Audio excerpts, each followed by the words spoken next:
start just one seed at a time, and I would say try to partner with other people who are doing great things and see where you can lend a hand to maybe make that even better. How many events do you think we do a year that are Playmakers events in our community? I'm trying to think. Because I think of like the calendar year, and I see how many things are on the Michigan Fitness Foundation that you guys are associated with. So there's 52 weeks in a year, right? So I don't know, 200. Technically, we have 8 events that are ours. Oh wow. So most events, we're just out there supporting them and partnering Okay, with them. that's cool. So people will ask us, or we'll see if we can connect, and what can we do to help make your event better? And so we come out, we bring out our event truck, our speakers, our start and finish line. So hopefully that elevates their event, and it gets us out there without having to put on the entire community. Yeah. Or I'm sorry, the entire event. Yeah. That's smart. So partnering, I think, would be important as well.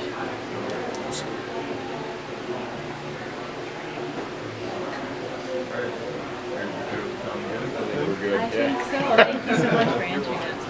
Yeah.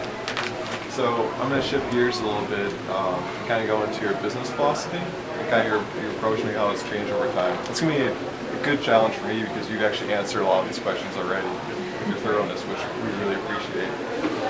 So I guess the first question I have is, kind of from the start with Kurt and Judy, now with you, community involvement has been, a huge part of this organization, of this company.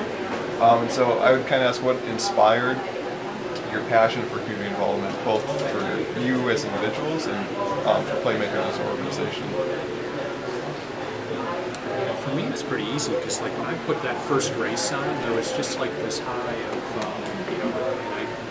one of my best friends to this day, he was really good at getting permits and making sure the university blessed this event. And so you put this little team together and you do something. And you have this event, and it was just neat. It's like, wow, we had 400 people for this event in the first year we put it on. There weren't as many events back then, and then here's Kurt helping, and you felt really good.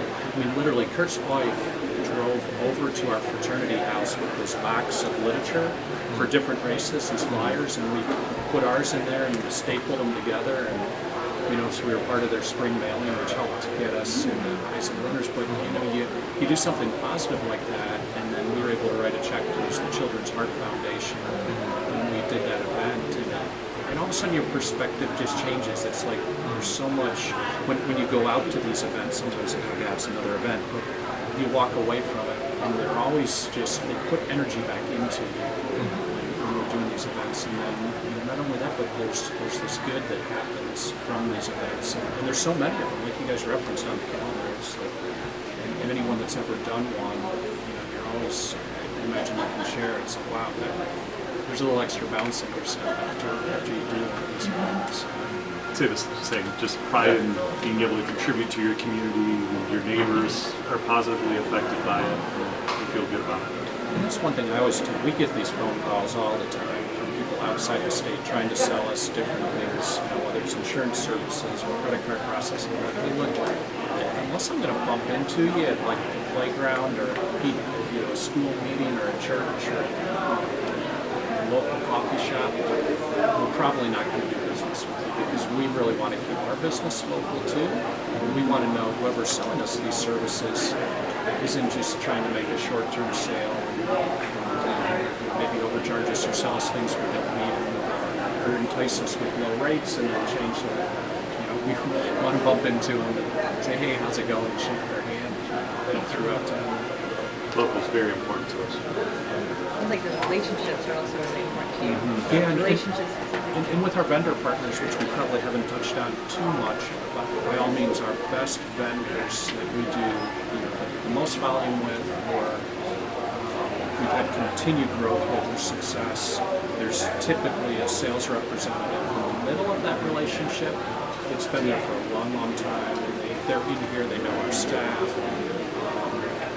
And then on the leadership side too, there's a really good chance we know the president of that company and the national sales manager and the team that's putting the product together as well. So again, it is just an extended partnership and an extended family for us as well.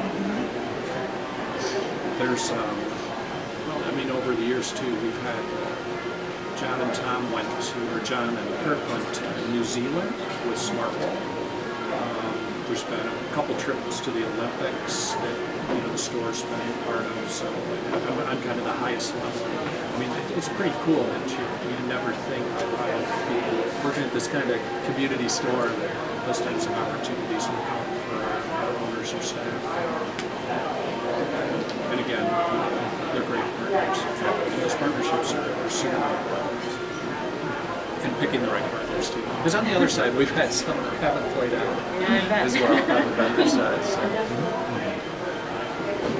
Great. Not sure we answered your question directly. No, I tend to no, wander, that's fine. so. Absolutely. So another question we had was kind of based on, again, your business philosophy. There were a lot of really involved aspects that we're really impressed with as a group.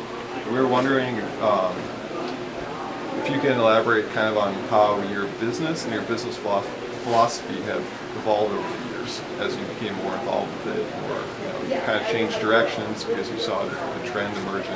If whether there's been changes, whether it's stayed kind of constant for you. I think right now the retail landscape is changing dramatically. A lot of it has to do with technology. A lot of consolidations happening out there as well. With a lot of small stores are getting consolidated in big box stores, and so we maybe even, how does John put it? We kind of lead a little bit scared. Like where are we going to be in 5 years, 10 years?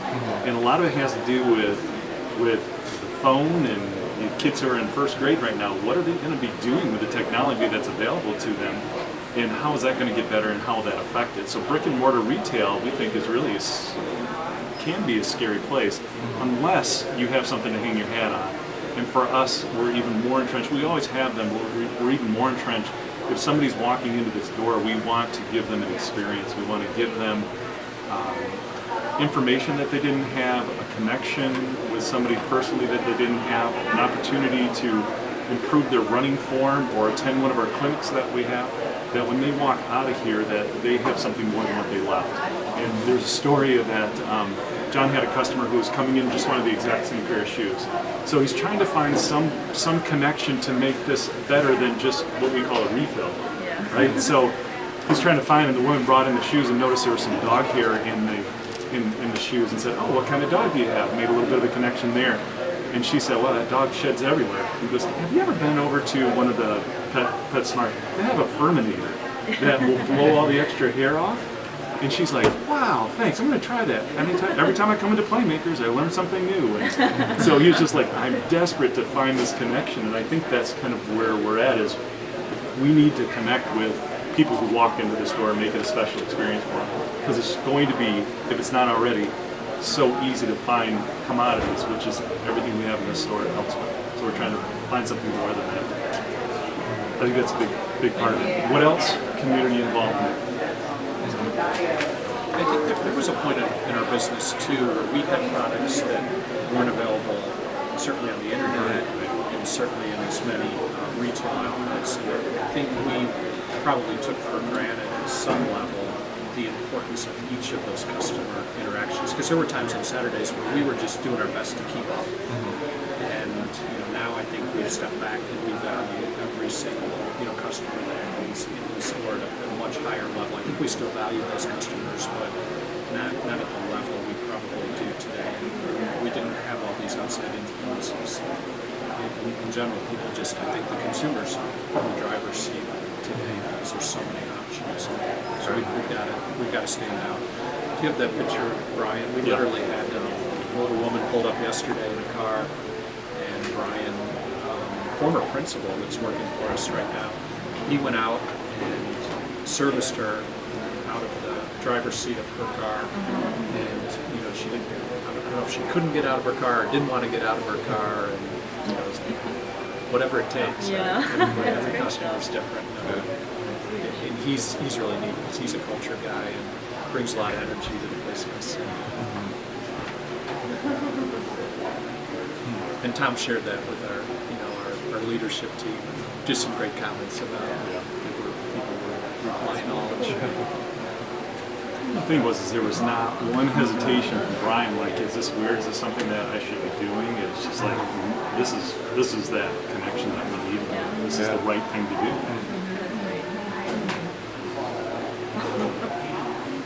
That's really lovely.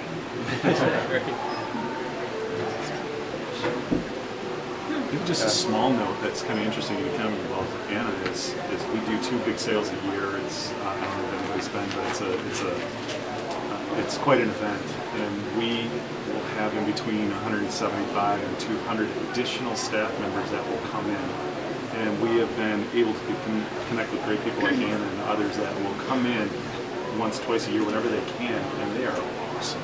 I don't know where it comes from, but we just have been able to attract a lot of really great people.